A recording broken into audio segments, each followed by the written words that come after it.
想象一下这个画面。某个平凡的早晨，你像往常一样走进家附近的超市，打算买一盒牛奶和一条吐司当早餐。结果你发现，平时总是堆得满满的货架，今天竟然空了一大半。生鲜区连一片菜叶子都看不到，冷藏柜里也是空空如也。你心里大概会犯嘀咕，是不是气象局又报了什么超级台风，大家提前把物资抢光了？可是你走到店门口抬头一看，外头风和日丽，一点要变天的迹象都没有。你去问店员怎么回事，店员无奈的摊了摊手告诉你，不是大家在抢购，而是今天早上负责送货的那10几辆大卡车一辆都没有来。为什么没来？因为运输公司的老板昨天半夜下了死命令，所有卡车全部停在停车场里，要是拔掉，谁也不准开出去。原因简单的让人觉得荒谬，卡车加不起油了。跑这一趟赚的运费连加满一半油箱的钱都不够，车子只要一发动，公司就是在倒贴钱。这听起来像是一部末日灾难电影的开场对吧？但这不是电影，这就是当我们这个地球最粗的那根大动脉被人一刀切断时，真实世界会发生的事情。就在这几天，全球财经新闻的头条全都被一个数字霸占了，布兰特原油冲破$100大关。当你滑手机看到这条资讯的时候，可能连手指都不会停顿一下。毕竟布兰特原油听起来离我们的生活太遥远了，它就像是网络上那些有钱人玩的游戏，或者电视里那些西装革履的专家才关心的数据。$100一桶，听起来好像也就几千块钱，吃顿好一点的大餐也就这个价。但是这绝对不是一个普通的数字游戏。布兰特原油是全世界石油价格的标杆，它就是地球跳动的脉搏。如果把人类现代社会比喻成一个巨大的身体，石油根本就不是什么燃料，它是流淌在这个身体每一根血管里的血液。现在这台血压计上的数字直接飙破了警戒线，这意味着地球的血压已经高到了随时会脑溢血的程度。很多人的直觉是，油价嘛，本来就是涨涨跌跌的。过年出游的人多，或者夏天大家都开冷气用电量大，油价稍微涨一点，这很正常。大家平时去加油站，看着计价器上的数字跳得快了一点，顶多就是抱怨几句，日子还不是照样过。但这次的情况完全不一样。我们现在面对的不是什么因为需求变多导致的缓慢涨价，我们正在经历的是人类历史上最大规模的石油供应中断之一。什么叫供应中断？你可以把全球石油市场想象成你们社区的自来水系统。平时水厂那边每天往管子里压水，你只要在家里拧开水龙头，水就哗啦啦地流出来。你可以用来洗澡、煮便当、冲马桶，你从来不会去担心水管里会没有水。可是今天情况变了，不是你想多用水，而是水源地那边突然有一根主管道被人给暴力砸断了。几百万桶原本应该每天顺顺当当流进市场，流进炼油厂，最终变成你车里汽油的石油，在一夜之间凭空消失了。这就好比你正准备舒舒服服洗个热水澡，满身都打上了肥皂，结果花洒里突然只传出几声干咳的排气声，接着一滴水都挤不出来了。这种突如其来的断流才是最要命的。在金融中心里，那些平时冷静的像机器人一样的交易员，这几天全都在对着荧幕疯狂大叫，因为市场上根本买不到足够的油。当你急需一样东西救命，而这样东西又极其稀缺的时候，价格是不可能讲道理的。它不会一天涨个1块2块，它是直接坐上火箭垂直往上飙。在欧洲和美国，这种恐慌的情绪已经彻底蔓延开了。更可怕的是，那些直接决定社会能不能运转的柴油价格暴涨的程度已经到了让人头皮发麻的地步。这时候，一些年纪比较大、经历过大风大浪的经济学家开始在私底下频繁地提起一个年份。只要一提到这个年份，他他们的语气都会变得异常沉重。那个年份叫做1973年，那是上个世纪爆发的第一次石油危机。在那场危机里，全世界无数的工厂关门，物价飞天，无数人一夜之间失去了工作，甚至在一些发达国家，大冬天里连取暖的油都没有，政府只能规定每个家庭几点到几点才可以开暖气。现在看着冲破$100的布兰特原油，看着瞬间蒸发掉的海量供应，大家心里的那个巨大疑问终于盖不住了，难道1973年的那场噩梦真的要再一次上演了吗？在这个号称科技高度发达，有无数超级电脑在计算风险，有那么多聪明人在管理的现代世界里，为什么好端端的石油说断就断了？我们原本以为，就算某个地方出了问题，地下不是还有那么多油吗？那些大国不是天天吹嘘自己有巨大的战略石油储备吗？为什么当危机真的降临，地球的大动脉真的被掐住的时候，这些所谓的后手，这些号称能救命的底牌，居然一点作用都没发挥出来？是谁按下了这个停止键？又是谁在操控着这条决定全人类命运的输油管道？要解开这个谜团，我们不能只看表面的数字，我们必须潜入这条石油管道的深处，去看看里面到底藏着什么幽灵。很多人对全球石油市场有一个非常直觉的误解，大家总觉得地球底下的石油就像一个超级大的地下水库，只要抽水马机还在运转，油就会源源不断地冒出来。如果今天有个国家突然闹别扭不卖油了，那其他产油的国家只要把水龙头拧大一点，多抽一点出来补上，不就好了吗？这听起来非常合情合理。但这就是为什么当布兰特原油冲破$100的时候，大部分人都没看懂到底发生了什么事。真实的全球石油供应链根本不是什么储水充足的大水库，它其实是一条被拉到极限，绷得紧紧的橡皮筋。为了让大家听懂这个逻辑，我们用最简单的方式来打个比方。想象一下，你住在一个大型社区里，社区楼顶有一个供水塔。每天早上6点，水厂准时把水打进水塔，然后全社区的住户同时开水龙头洗脸刷牙。水厂打水的速度和住户用水的速度是经过精密计算，完全一致的。也就是说，水塔里其实根本没有存下什么多余的水，水只是在里面路过一下，就马上流进你家的管子里了。这种模式在商业世界里叫做零库存管理。为什么不存水？因为建超级大的水塔要花很多钱，平时维护也要钱。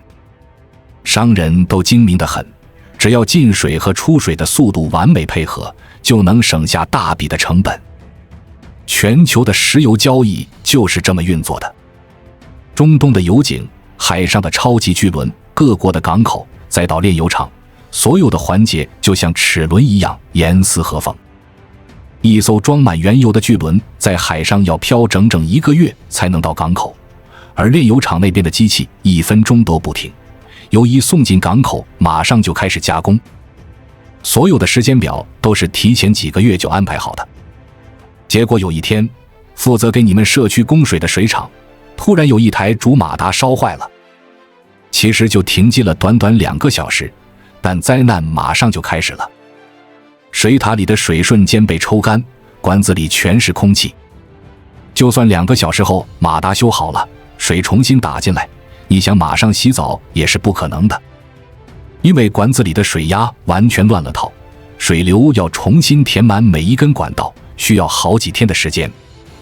而在这几天里，整个社区的人为了抢一点点能喝的水，完全会陷入疯狂。石油断供就是那个突然停机的马达。这根本不是地下有没有油的问题，而是这条完美运转的流水线突然中间有一环断了。当市场上突然少了那几百万桶原本应该按时交货的石油，那些在金融中心里买卖石油的交易员瞬间就炸锅了。他们手里拿的都是按期交货的合约，时间一到，拿不出实物石油是要赔到倾家荡产的。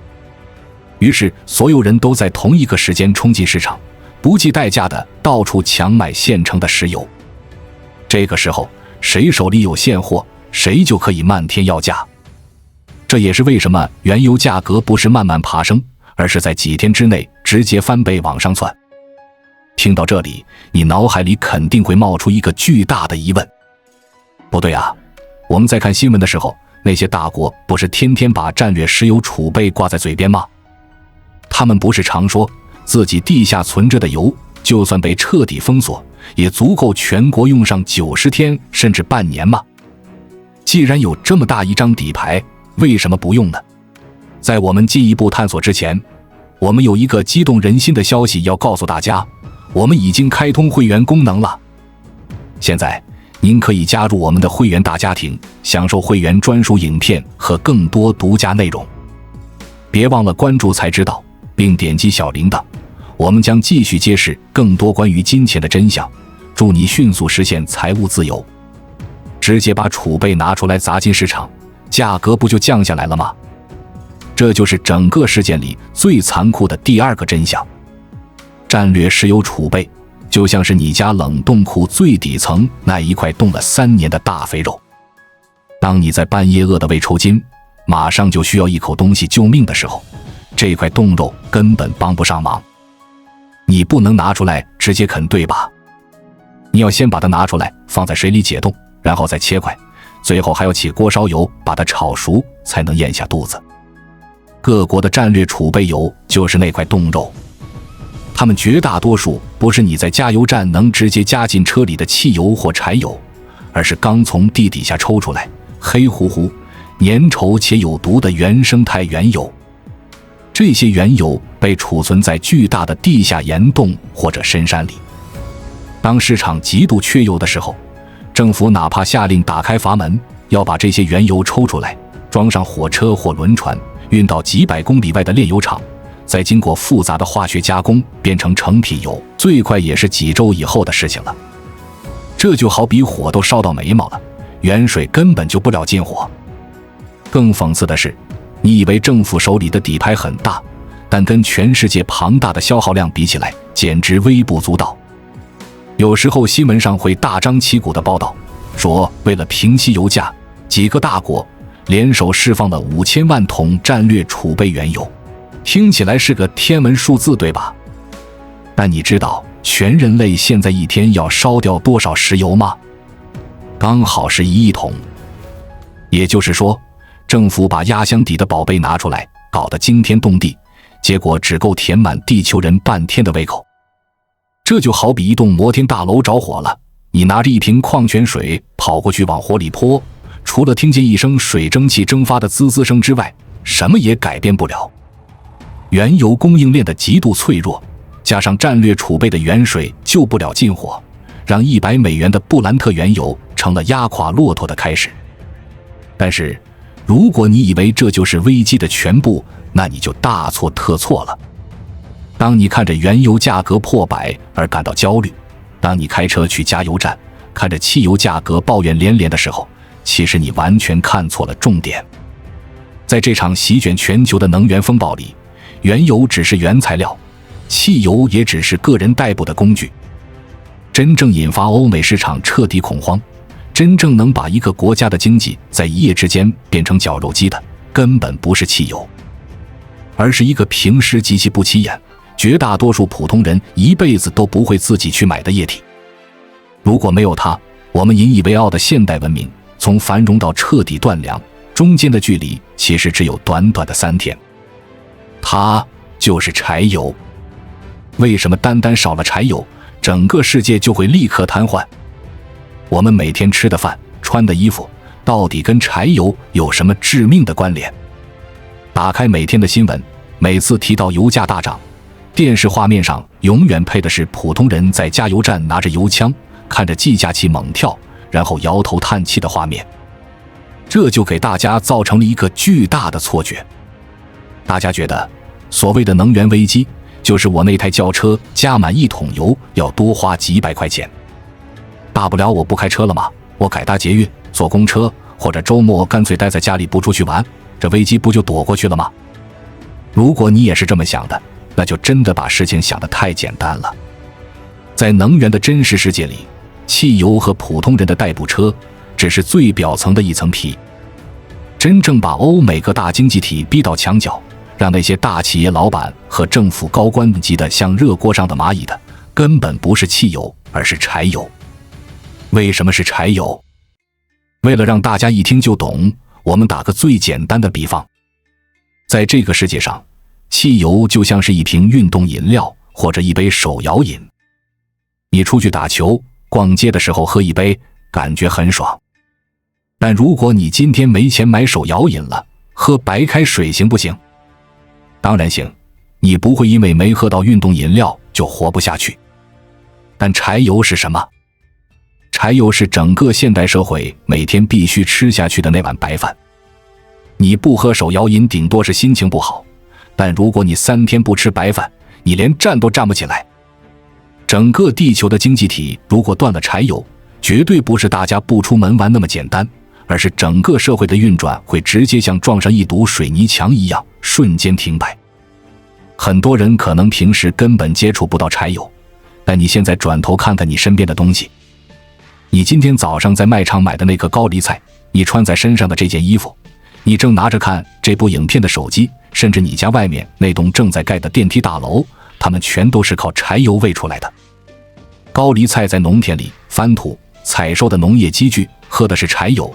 采收完装进大纸箱运到中继站的冷链货车喝的是柴油。如果是进口商品，在海上漂了半个月的那艘几万吨的超级大货轮烧的是跟柴油同宗同源的重油。到了港口，把货柜吊起来的起重机，还有把货柜一路拖到各大卖场仓库的那些18轮大拖车，全都是100%依赖柴油。你发现了吗？在这个世界上，所有真正用来干粗活、运重物的钢铁巨兽，全都是吃柴油的。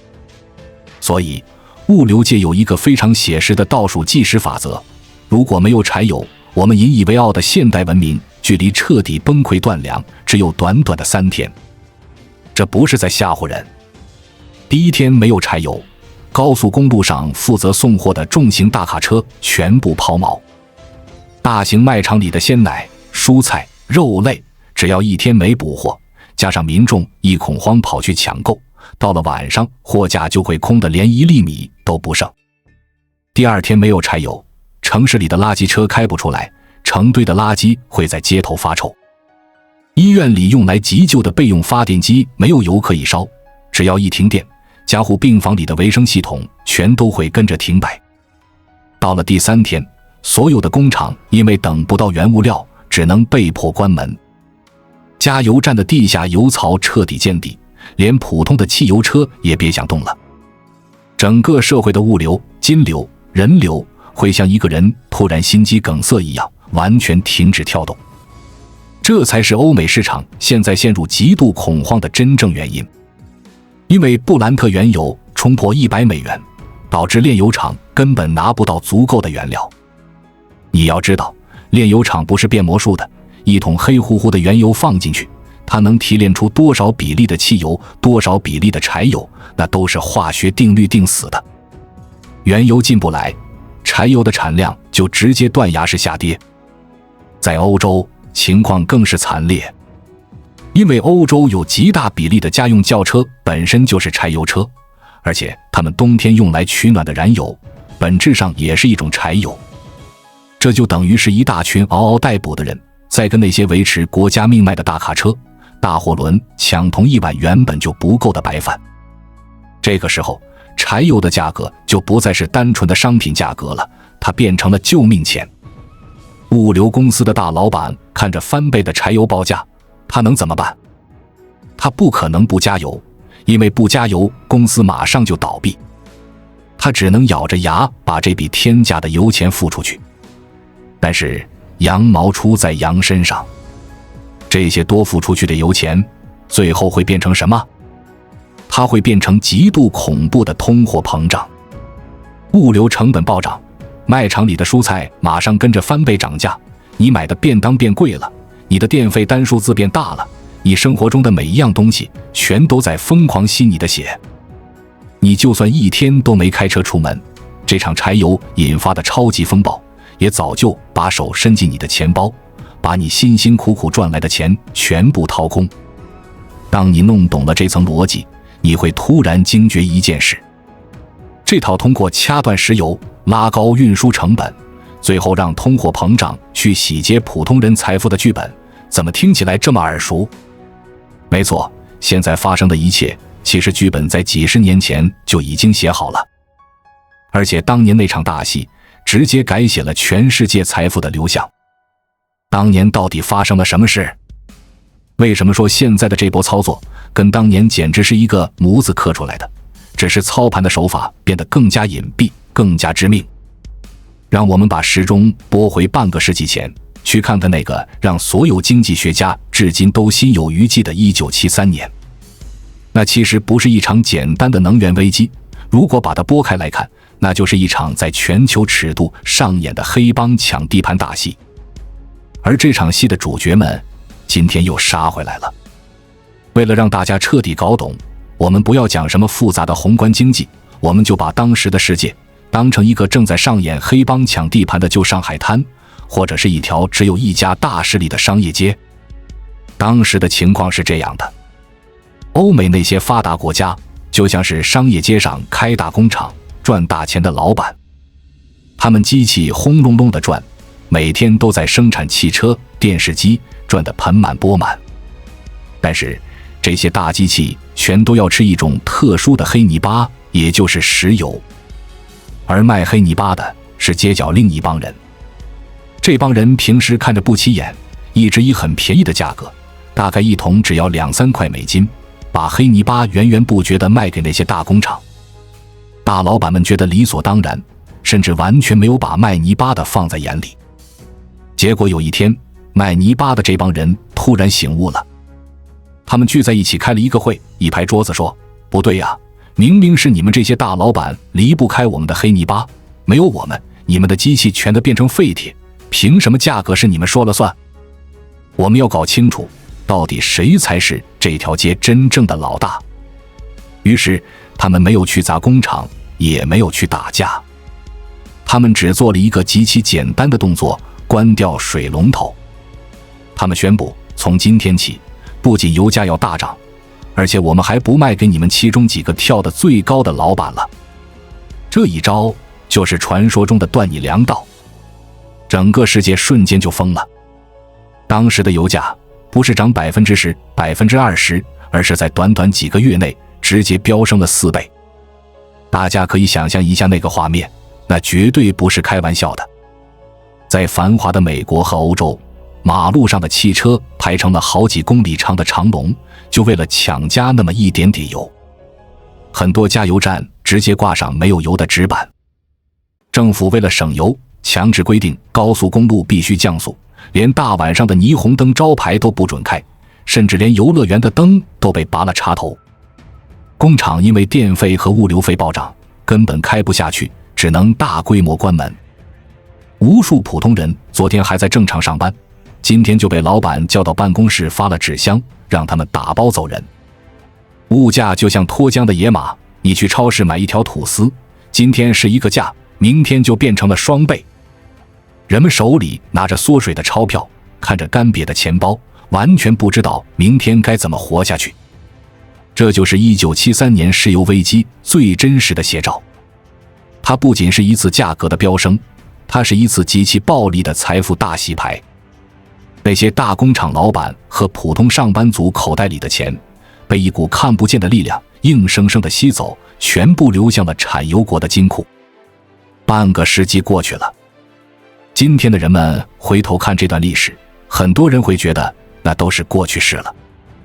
现在科技这么发达，路上到处都是电动车，屋顶上全都是太阳能板，外面还有巨大的风力发电机。我们早就不是当年那个只能靠烧黑泥巴过日子的旧世界了。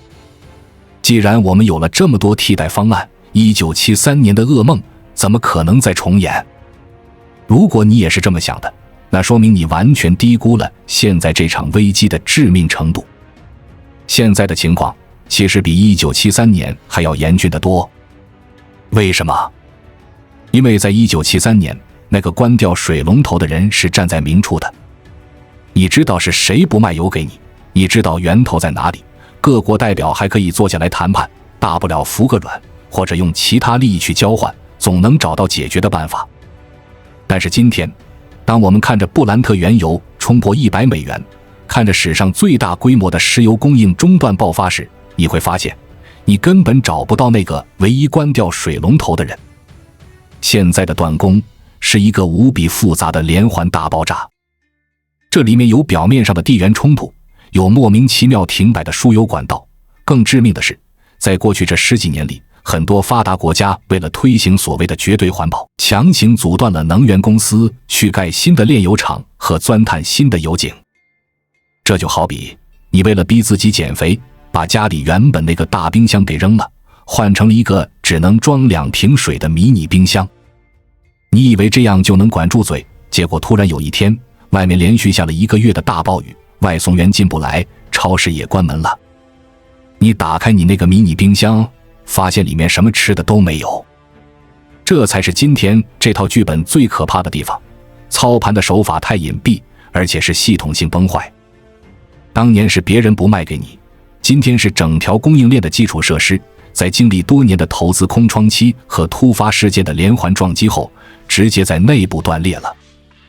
而那些漂亮的电动车和太阳能，在需要立刻出动重型卡车运送粮食，需要大货轮跨海运送救命物资的生死关头，根本顶不上柴油的巨大缺口。当年是暴力的当街抢劫，大家还能找人理论，今天则是利用全世界极度紧绷的神经，在网络另一端合法的清空你的银行账户。这就带出了一个极其核心，也是所有普通人绝对想不通的问题。既然全世界的供应链都乱成了一锅粥，普通人去加油站多付了成倍的油钱，卖场里的东西因为物流费飙升而越来越贵，那么大家每个月像流水一样多付出去的这些钱，最后到底流进谁的口袋里了？大家的第一反应肯定是，当然是被那些地下有油的产油国赚走了啊！油价破100美元，他们还不数钱数到手抽筋？错了，在这场席卷全球的能源灾难里，真正端着咖啡看着全球陷入恐慌，然后把你们多付的每一分钱都吸干的，根本不是你想象中的那些开采石油的工人或国家。在这场看似失控的风暴背后，有一群躲在暗处的人，正在利用你们的焦虑，进行着人类历史上最大规模的财富收割。他们是谁？他们又是如何把你口袋里的买菜钱悄无声息地变成他们账户里的天文数字的？当你去加油站，看着计价器上疯狂跳动的数字，心里滴血地把信用卡递给店员的时候，你一定会想，这笔钱最后到底进了谁的口袋？绝大多数人脑海里立刻浮现出来的画面是一望无际的沙漠里那些头顶着白布，家里停满超级跑车的产油国富豪。大家觉得一桶原油卖到100美元以上，这些地下有油的国家肯定是在家里躺着数钱，赚得盆满钵满，对吧？这其实是整个能源危机里普通人最大的一个认知盲区。真正的现实会打破你的常识，在这场席卷全球，让无数工厂倒闭，让物价飞天的灾难里，产油国确实多赚了一点钱，但他们赚的顶多算是塞牙缝的零头。真正拿走大头，把你多付的每一分买菜钱吸干的，是网络另一端一群你永远见不到面的人。为了让你看透这套把戏，我们必须把全球原油市场看成一个超级巨大的赌场。在这个赌场里，每天交易的所谓石油，有 90% 根本就不是真正装在铁桶里黏糊糊的黑泥巴，而是一串串存在电脑荧幕里的数字合约。这在金融界叫做纸原油，或者叫原油期货。这就好比你去听一场超级巨星的演唱会，产油国就像是那个在台上唱歌的明星，他们确实靠卖门票赚了钱。但是真正把一张原本只要3000块的门票疯狂炒作到3万块、5万块的，是那些手里捏着大把门票的黄牛。在华尔街和伦敦的金融中心里，那些穿着高级西装、喝着顶级香槟的交易员，就是这个地球上最大牌的合法黄牛，也就是这场大赌场里的顶级赌客。平时这些赌客只是在里面低买高卖，赚点差价。可是当布兰特原油冲破$100和史上最大规模供应中断的新闻一爆出来，大赌场里的气氛瞬间就变了。这些绝顶聪明的交易员立刻意识到一件事，外面大乱了。那些真正需要石油来续命的航空公司、物流公司和制造业老板，现在急得像热锅上的蚂蚁。如果不马上买到原油，他们的公司明天就要破产。于是这些华尔街的赌客们做了一个极其无情的动作，他们利用手里庞大的资金，在极短的时间内疯狂扫进市场上所有的原油合约，然后死死捂在手里，一张都不卖。这就等于把演唱会所有的门票全部锁死。外面的企业老板为了活命，只能跪在地上求他们把手里的合约匀一点出来。这个时候价格就已经脱离了石油本身的价值，变成了纯粹的情绪勒索。你以为原油价格从$50涨到$100，是因为地下少了一半的油吗？根本不是。哪怕全球的石油供应实际上只减少了3%，但这3%的恐慌情绪，经过这些金融大鳄在赌场里的无限放大，就能把价格硬生生推高100%甚至更多。他们根本不需要弄脏手去挖油，他们只需要在荧幕前敲打几下键盘，利用你的恐慌，就能在几天之内把几十亿甚至上百亿美元的财富合法地转移到自己的户头里。你以为这就完了吗？其实更狠的角色还在后面，也就是那些被称为能源巨头的大型跨国炼油企业。前面我们说过，真正掐住现代社会喉咙的是柴油。原油只是原料，柴油才是成品。我们用面粉和面包来打个比方，产油国卖的是面粉、原油，炼油厂是面包店，而你和那些卡车司机是每天必须吃面包、柴油才能活下去的人。现在面粉的价格因为产地闹旱灾，从一袋50块涨到了100块，涨了1倍。按照正常逻辑，面包店老板把面包的价格也顺势涨1倍，对吧？但这些跨国能源巨头可不是做慈善的，他们看到面粉涨价，外面的人又饿得快发疯了，他们心里非常清楚，你不敢不吃这口面包，因为不吃就会饿死。于是面包店老板不仅没有按照面粉的涨幅来调价，反而直接把面包的价格涨了3倍、4倍。他们对外的借口永远非常完美，大家体谅一下啊，现在国际原油破100了，我们的成本太高了，如果不涨价我们就没法活了。但如果你去翻开这些能源巨头在那几个月里公布的财务报表，你会看到一个极其不可思议的画面，他们的利润不仅没有因为成本增加而变少，反而创下了历史最高纪录。那种利润的增长幅度，连印钞机看了都要自叹不如。原油价格涨了1倍，柴油价格却涨了3、4倍，中间这巨大无比的差价去哪了？全变成了这些大型炼油厂高管年底的巨额分红，以及股东们手里飞涨的股票价值。这就是一次完美合法的财富大转移。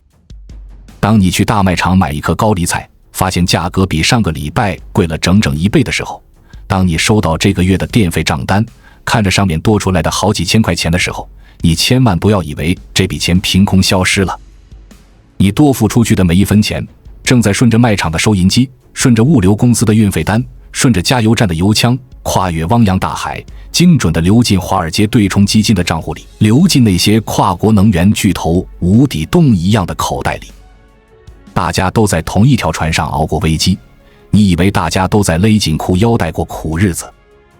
但残酷的真相是，有人在底舱里连饭都吃不起，而有人却站在甲板上，用你买菜的钱开着香槟狂欢。面对这场被彻底操纵的能源风暴，面对这台无死角的经济绞肉机，原油破100，柴油危机，最终到底会怎么收场？普通人在这场财富大洗牌里，难道就只能眼睁睁地看着自己的存款被一点一滴地吸干？当海水退去，这场经典危机会给我们的未来留下什么样的真实处境？我们到底该如何看透本质，保全自己？讲到这里，你发现了没？不管是那根被突然掐断的输油管道，还是在网络大赌场里疯狂炒作的金融大鳄，亦或是趁火打劫把利润翻倍的能源巨头，在这场风暴里，他们全都是赢家。而这盘世纪大棋下到最后，唯一留在桌上替所有人买单的，就只剩下每天早出晚归，辛辛苦苦赚固定薪水的你和我了。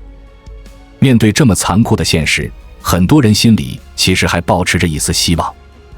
大家觉得这就像是一场重感冒，挺一挺就过去了。只要布兰特原油的数字从$100跌回$70-80，只要电视新闻不再整天报道欧洲的柴油荒，一切就会回归正常。大家满心期待着物价能慢慢降下来，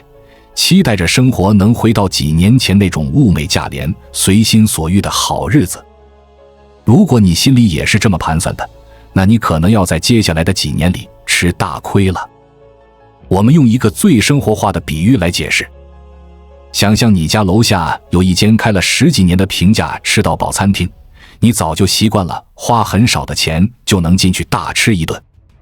结果有一天，老板突然宣布换了新菜单，不仅价格直接翻了1倍，而且菜色还少了一大半。你心里想，这么贵肯定没人吃，过2个月老板撑不下去，自然就会大降价。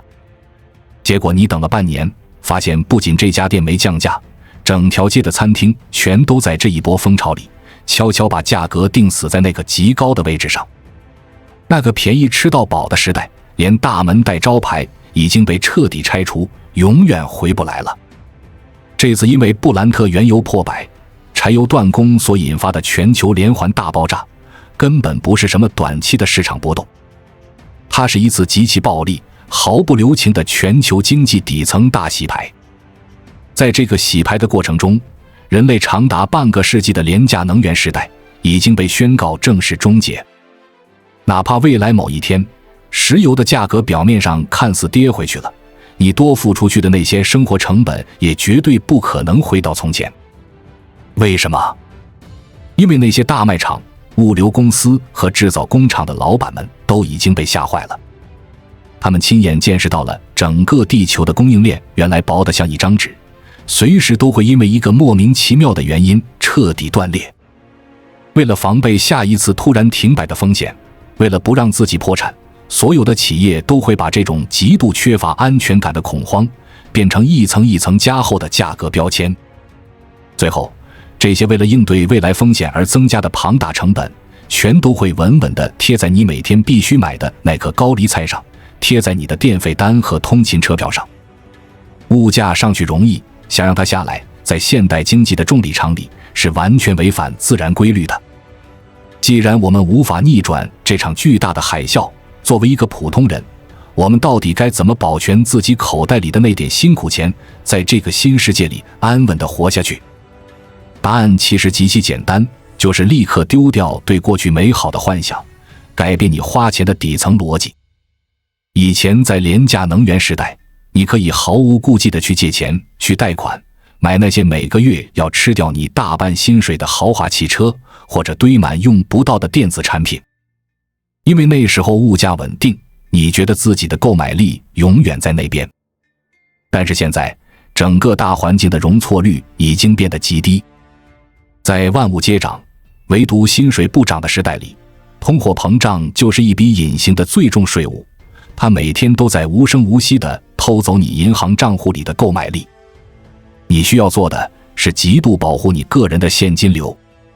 不要为了面子去扛那些你根本还不起的债务，不要去买那些只会不断烧钱、需要高昂维护费用的消耗品。把多余的欲望砍掉，把你手里的资源紧紧攥住。因为在这个越来越脆弱的供应链体系里，你多存下来的1块钱，很可能就是你在下一次大风暴来袭时，不用去跟别人抢高价物资的底气。让我们再次回到这期影片最开头的那个早晨。当你某天醒来，像往常一样走进家附近的超市，看到生鲜货架空了一大半，或者看到平时常买的那盒鲜奶直接贵了一大截的时候，请你不要再单纯的抱怨超市老板心太黑，也不要再以为这只是因为一场台风造成的短暂缺货。当你完全看懂了今天讲的这一切，你可以很清晰地在脑海中画出一条线，从地底深处那根被暴力掐断的输油管道，到大洋彼岸那些金融对冲基金疯狂闪烁的荧幕，再到能源巨头炼油厂里标着天价的救命柴油，最后一路越过千山万水，精准地连接到你手中那张变得越来越贵的结账发票上。这个世界运转的底层逻辑已经彻底翻盘了。看透这套残忍的吃人逻辑，绝对不是为了让我们每天提心吊胆，活在恐慌和焦虑里。相反的，当你比大多数人都更早看清这些数字背后的真相时，你就能在别人还浑浑噩噩、天真的以为一切都会慢慢好起来的时候，提前为自己和家人系好安全带。知道这个世界是如何在暗中洗劫财富的，你才会知道该怎么在这个越来越昂贵的大环境里，清醒且从容地走好脚下的每一步。关注我，我是才知道，带你解锁更多金钱的真相。